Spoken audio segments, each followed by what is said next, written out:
সাজেকে আটকে পড়া পর্যটকদের উদ্ধার করল বাংলাদেশ সেনাবাহিনী। সারা দেশে টানা ভারী বৃষ্টির ফলে অন্তত ১৩ জেলায় ডুবিয়ে জনজীবন বিপর্যস্ত হয়ে পড়েছে মানুষের।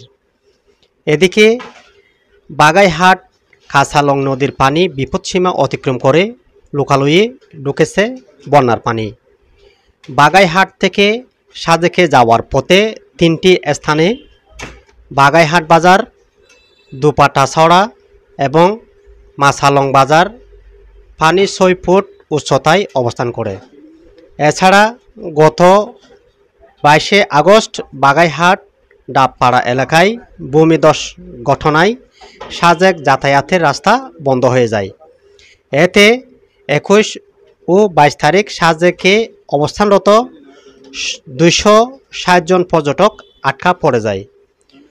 শুক্রবার ২৩শে আগস্ট খাগড়াছড়ির বন্যার পানি রাস্তা নেমে যাওয়ার সাথে সাথে সেনাবাহিনী বাগাইহাট জোনের তত্ত্বাবধানে এবং বেসামরিক ব্যক্তিদের প্রচেষ্টায় যান চলাচলের উপযোগী করে তোলেন।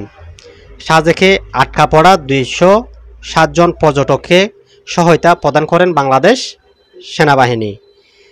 তাদের ব্যবহৃত ৭৩টি গাড়ি নিয়ে নিরাপদে সরিয়ে আনেন বাংলাদেশ সেনাবাহিনী।